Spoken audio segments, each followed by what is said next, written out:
Hello there, and welcome to a special edition of Roundtable here on Tilley Community Television. I'm your host, Adam Cook. As the cleanup continues across Cape Breton Island from Hurricane Fiona, we thought it might be a good idea to check in with some elected representatives from various areas that were hit hard by the storm. In just a couple of moments, you're going to hear from Richmond MLA Trevor Boudreau, whose government announced a provincial aid package for several aspects of damage and power outages that were resulting from Hurricane Fiona's wrath. But we're also going to hear later on in the program from two other MLAs who, like Trevor Boudreau, are past participants of the MLA panels that have taken place here on Roundtable. Later on in the program, you're going to hear from Kendra Coombes, the NDP MLA for Cape Breton Centre-Whitney Pier. And in a few moments' time, you're also going to hear from Fred Tilley, the Liberal MLA for Northside-Westmount. But we begin our look at the continuing cleanup from Hurricane Fiona with this conversation with Trevor Boudreau, the PC MLA for Richmond. Richmond County did not absorb the bulk of the damage that Hurricane Fiona did to Cape Breton Island, but there was some significant damage in terms of road washouts. There were downed trees in some communities. There was some flooding along roads, some structural damage.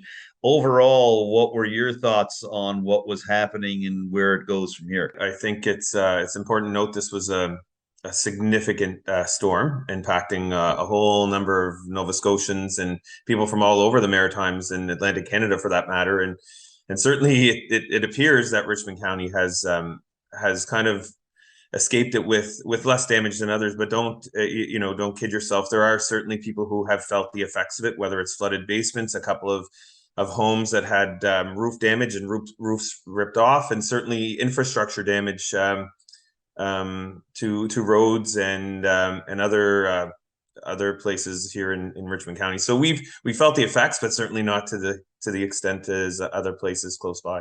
Mm-hmm. Well, let's look at some of those issues that have come up over the course of Fiona, and they're still going to need repairs and remediation well beyond the period that we're in now. I want to focus specifically on a big road washout that has kind of become the symbol of Fiona in Richmond County.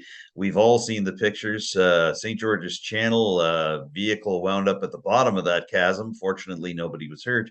Obviously, that's on your radar. There was also a smaller washout near the Big Brook area of West Bay Road. Can you give me a bit of a sense on your general reaction to these and basically what can happen from here on in terms of getting them repaired?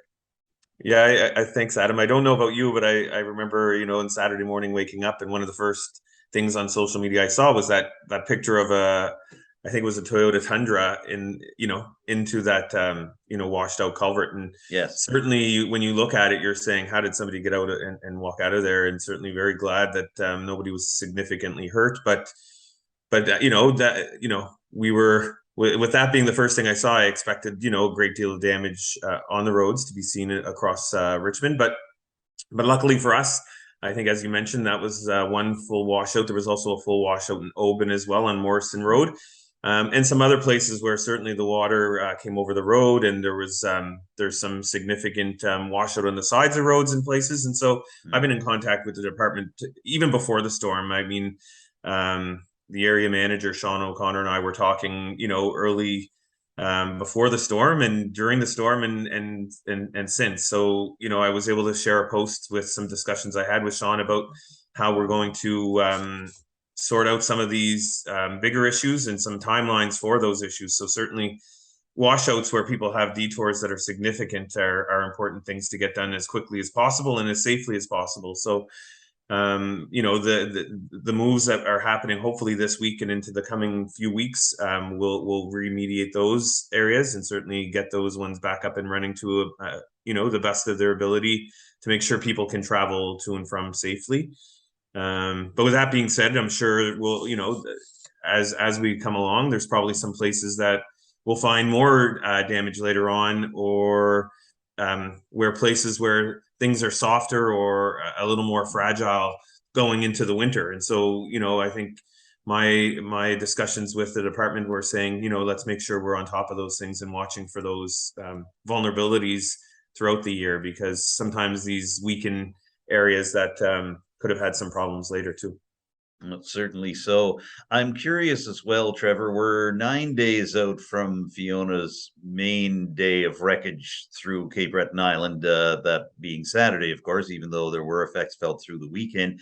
I imagine that when people were able to reach you through the outages of power and internet, that you were hearing your phone ringing off the hook, that you were getting constant streams of messages from people.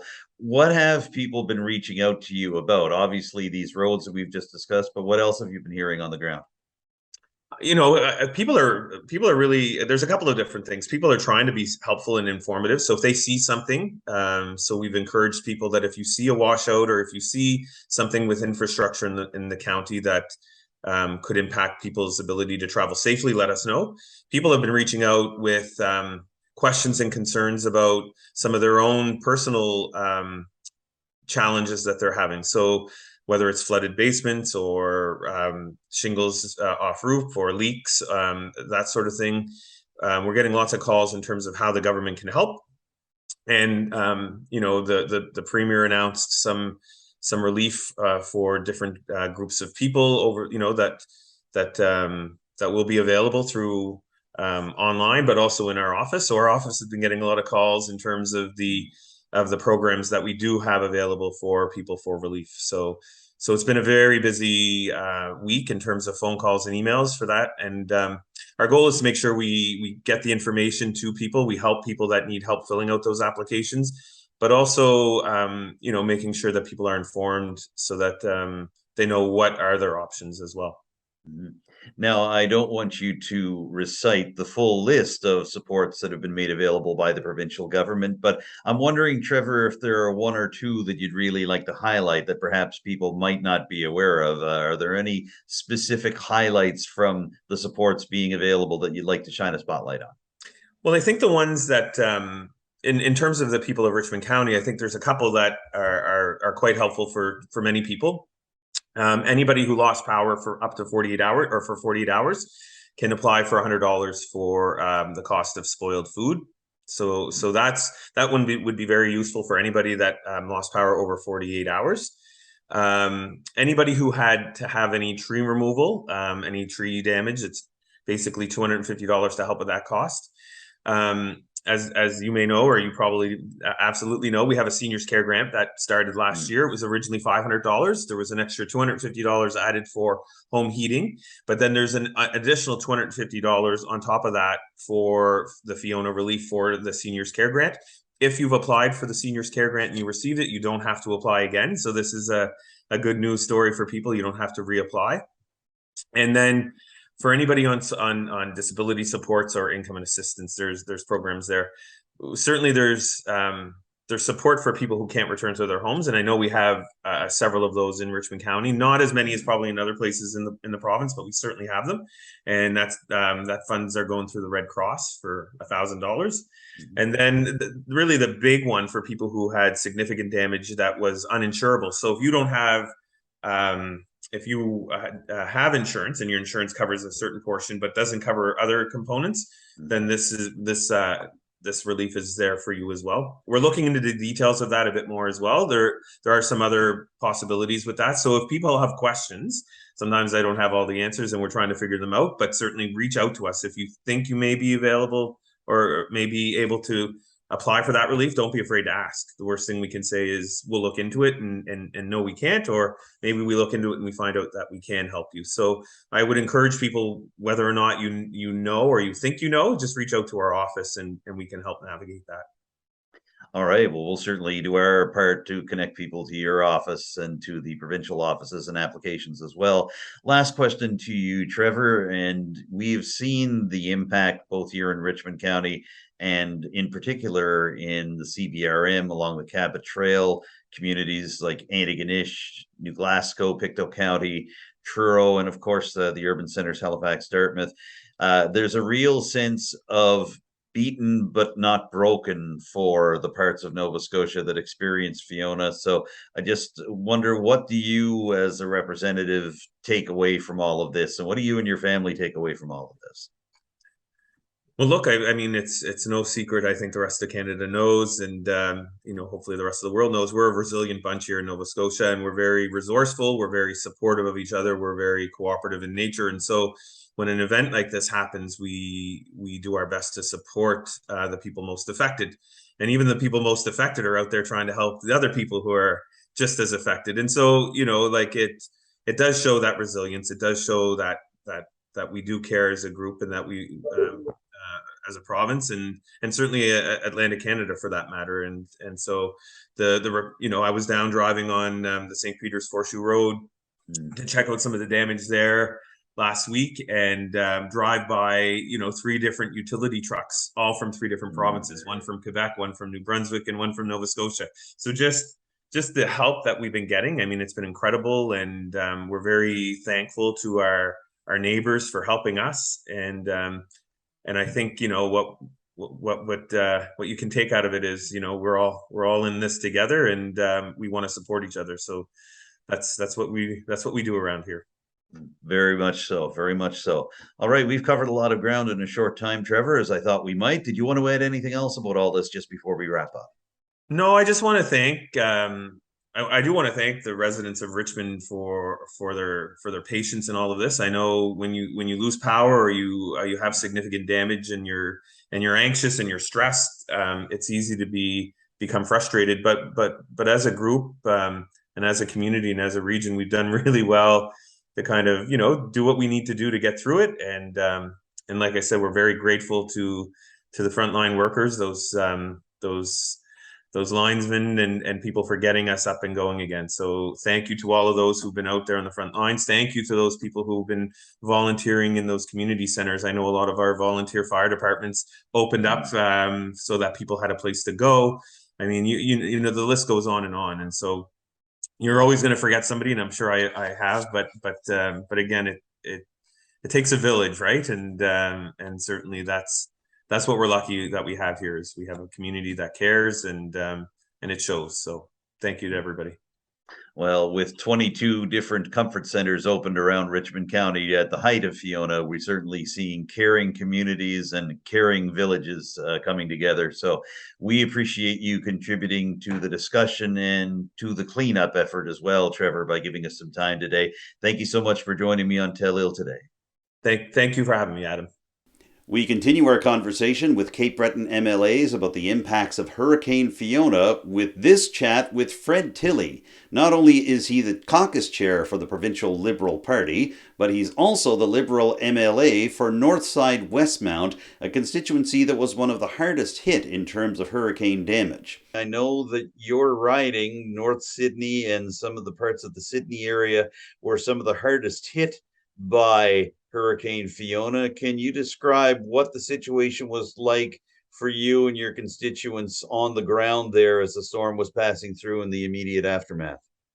Well, it certainly was the worst storm that I've witnessed in my lifetime in my area, and many residents told me the same thing, and many of the older residents who fondly remember the hurricane of '74 talked about the fact that one was very, very strong, but this one was just so prolonged, and it lasted so much longer. So, residents with trees landing on their homes, with no power and critical infrastructure, no water for 8 days, for the most part, some still without power. And, we advise everyone to be prepared for a 72-hour disaster plan. But I think there's a lot of lessons learned from this particular event, that this is going to happen more often. It's going to be more severe. So, we need to really plan to ensure our citizens are looked after during these crises. We're obviously well past that 72-hour benchmark. There are many people still without power. There are many people still trying to get the cleanup taken care of at their own homes and at their places of business, community organizations. what can you tell me about the status of the cleanup efforts and the power reconnection efforts in Northside-Westmount right now, Fred? What is it like at this point of basically the second week after Fiona? So now in week 2, there's many crews on the ground, both from lines folks to the telephone, people that are reconnecting folks. And we'll forever be grateful for all of the workers that came to help Cape Bretoners to get back online, to get back so that they can start to live a bit of a normal life. Cleanup will continue into the coming weeks. Many large trees, people with damages, I'm hearing lots of insurance claims and difficulty working through those types of things. But Cape Bretoners are resilient, and I can't say enough about the community organizations that stepped up to help people in need, from the fire departments in my area to churches to the Salvation Army have been fantastic delivering, and I personally was helping them to deliver the meals, and now they're actually coming to the community with the bus. Hundreds of meals a day for people that have no food. They lost all their food. It's a really sad situation, but day by day things are improving. Last week was horrendous. This week is getting better, but still lots of work to do around the community.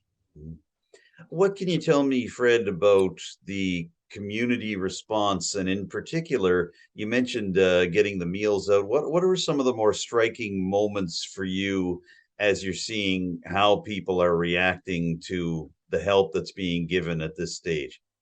So for me, the biggest shock for me was the lack of comfort centers that we have in our communities.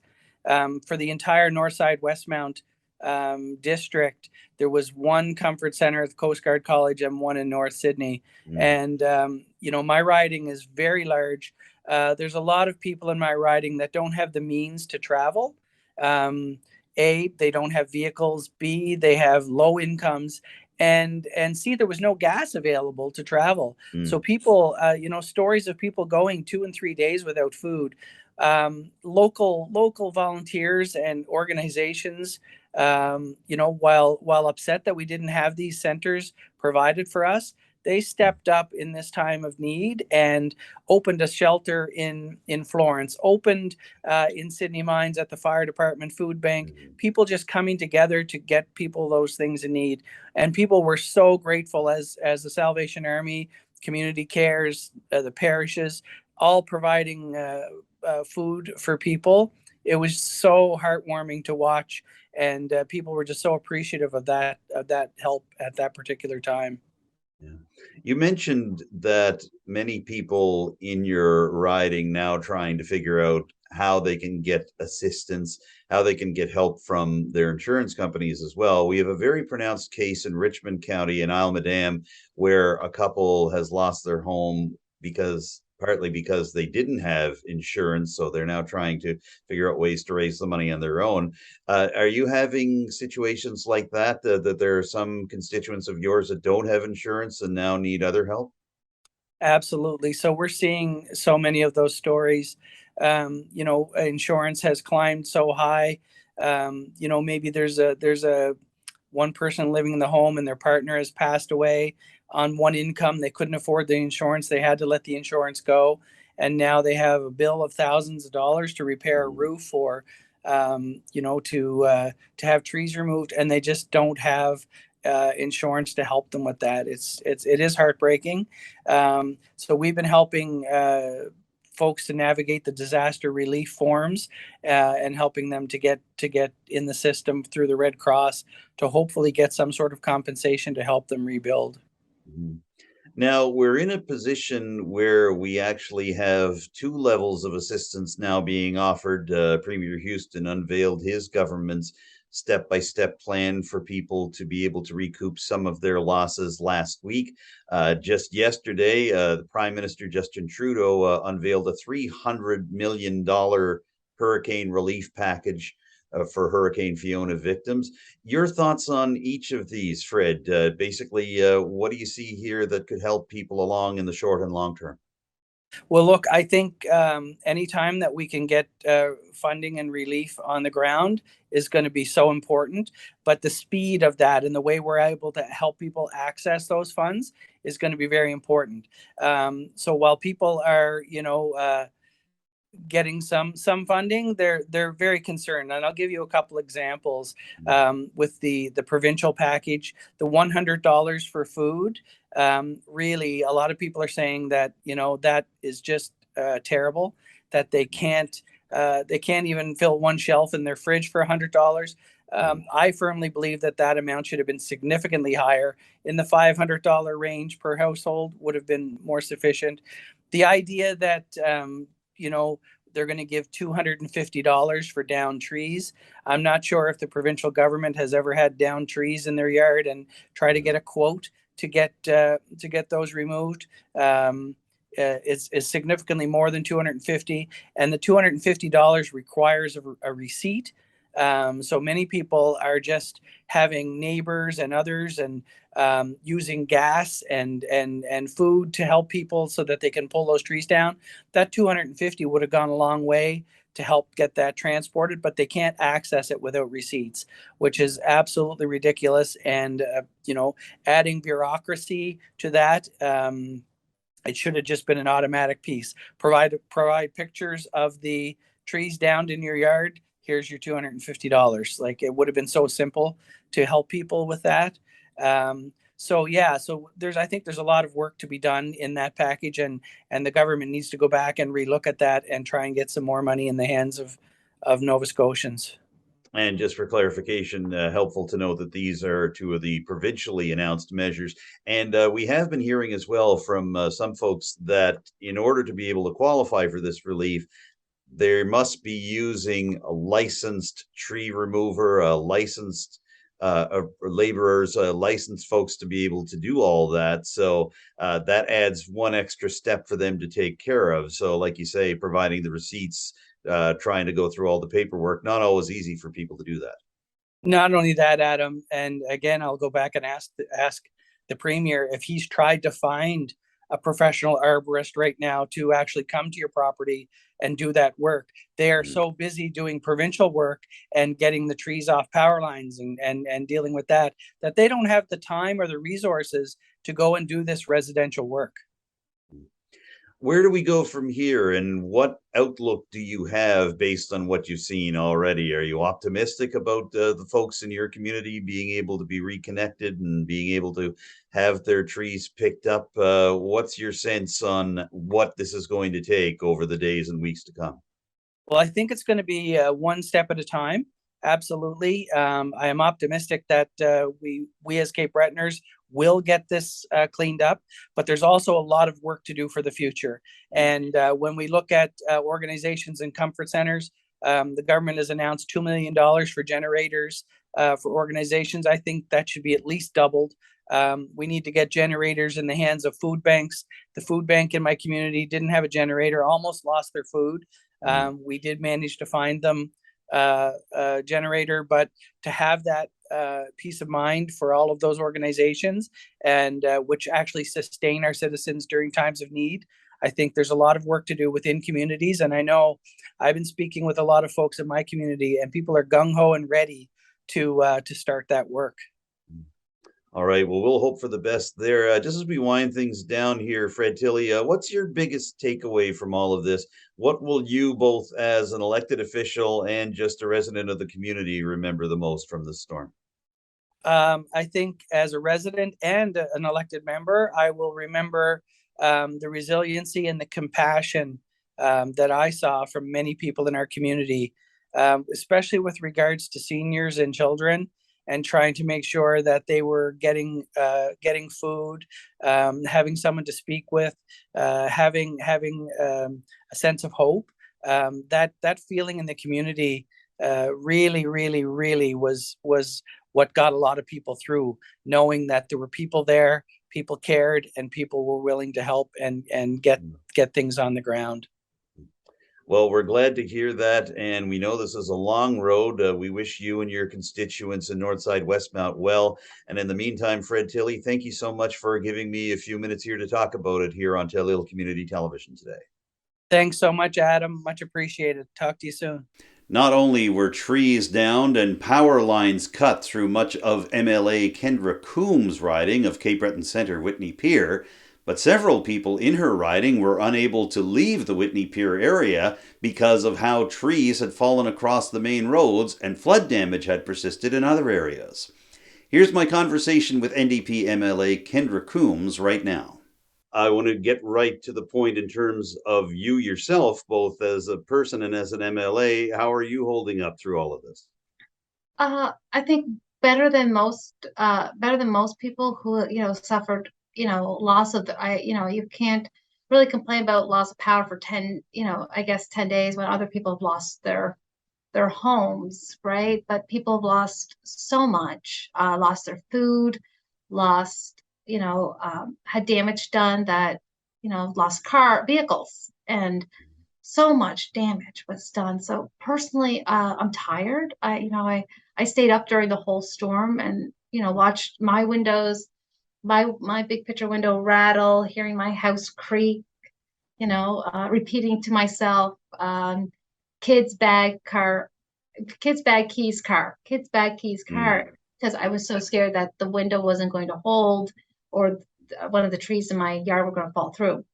And so then it was, and so for that, and then it was just assessing then afterwards, when it was safe to do so in a safe way, I went around my whole riding multiple times over the past number of days, for over 9 days or so.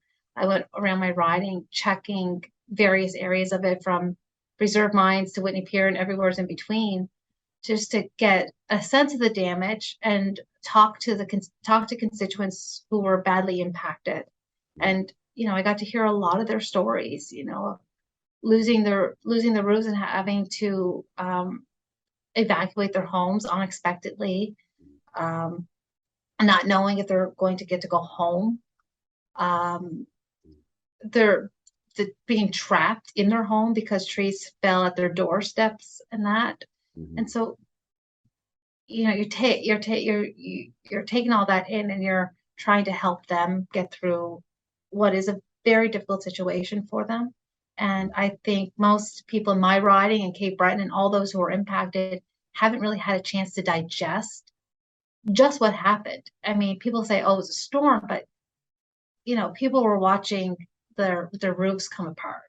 People were watching trees falling on their cars or their vehicles, or watching as with the power outages. Now we're into day 12. With they lost food. Yeah. They lost the refrigerators. They lost, some people lost a lot of their furnaces and things like that, and very, very expensive items that are going to be really hard to replace. And in an area that's already has high rates of poverty and low income earners, that this is a high, a lot of seniors, this is a big deal. I'd like you to paint a picture, if you could, of the local response to this, because obviously when a tragedy like this comes through, especially when people are without power for many days, you do see comfort centers set up at local halls. Sometimes it's municipalities, sometimes it's local community organizations. What was that like? And can you tell me a little bit about how the communities have gotten together and how your office has been a part of that in terms of basically helping people to get through day to day? Usually during the times of storms and that, it's the municipalities that often and also with the EMO, Emergency Management Office Province, open these comfort centers. So I had 2 designated comfort centers in my riding. The New Waterford Fire Hall, and the firefighters there, most of them are volunteers, and other community members, particularly spouses or partners of the firefighters, really and a few other groups really pulled together to make those two centers really work very well. And then community started, community businesses, small businesses who were going to lose their food because of the power being out, or nonprofit organizations that were going to lose their food or their beverages, ice or what have you. We're just donating it all to those comfort centers so that it didn't go to waste, and that people could eat and people could have warm meals. In Whitney Pier, we had the BGC who had their food going to be spoiled. They went and cooked it all up in a barbecue and had a community barbecue for people. Ah, wonderful. Yeah, and then when their power was fully restored, they went and opened their building to anyone in the Pier in the Whitney Pier area who were basically blocked. Most people in the Pier were the only way out was through basically Sydney, but you couldn't get out to get into my other part of my riding because we had major trees down, we had major poles down, so people couldn't really get out fast because of all that damage. Then they opened their building up.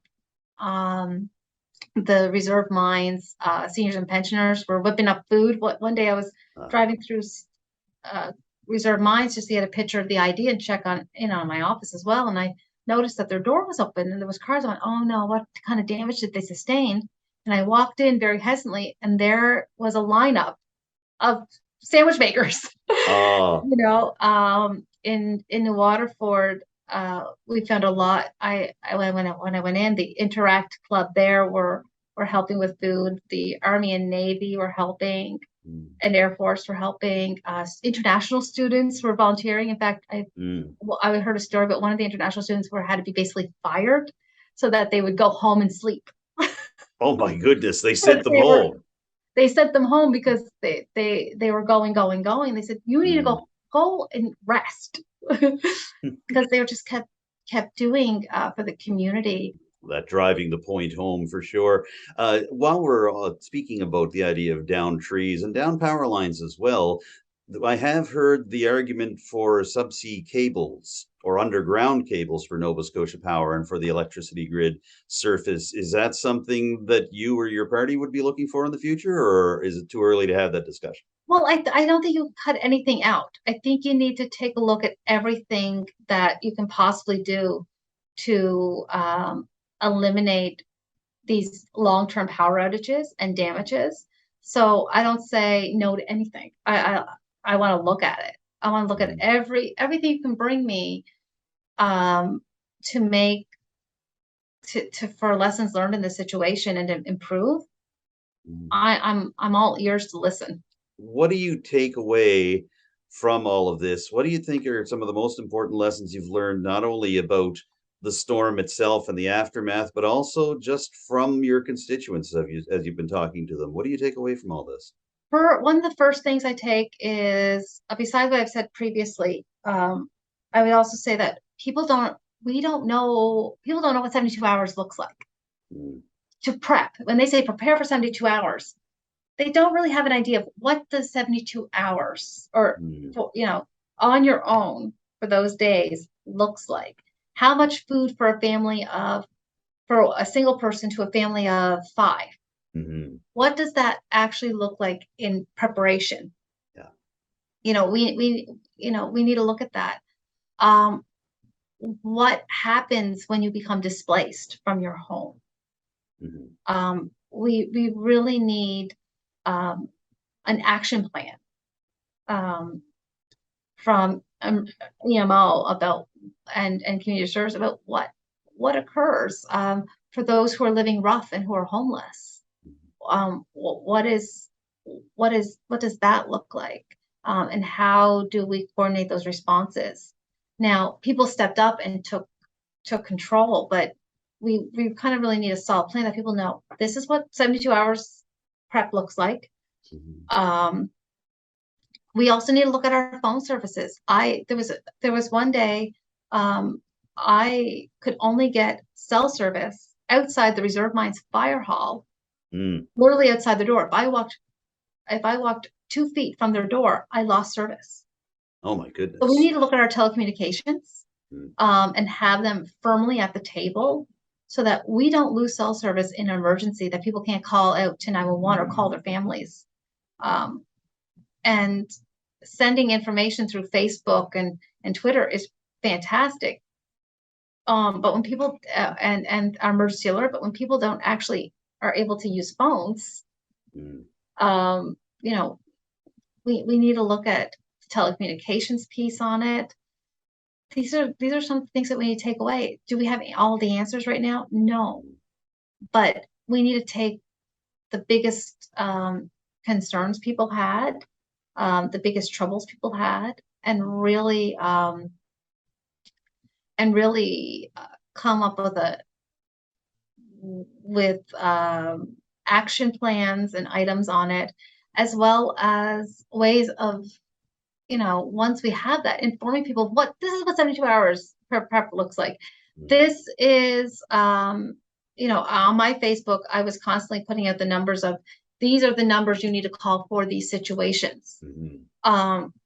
But people need to have them at the ready if they can't access the internet, from their service, because telecommunications really was spotty and a letdown at that during this storm. We couldn't rely on it. It was unreliable. Kendra Coombes, thank you so much for coming back to Tilley Community Television and joining me today. Anytime. And there you have it, folks. That wraps up this week's edition of Roundtable here on Tilley Community Television. Thank you for tuning in, and a major thank you to the 3 MLAs who shared their experiences about Hurricane Fiona and the impact that the storm has had in their areas. Richmond MLA Trevor Boudreau, Northside-Westmount MLA Fred Tilley, and Cape Breton Centre-Whitney Pier MLA Kendra Coombes. If you have any thoughts about what you've heard over the past half hour, or just some suggestions for future editions of Roundtable, please let me know personally, or send your ideas and suggestions along to Tilley Community Television in Aerochat. And be sure to follow Tilley on social media. For now, I'm Adam Cook. Thank you for tuning in to this week's edition of Roundtable. I look forward to seeing you again next week with a brand new show. Bye for now.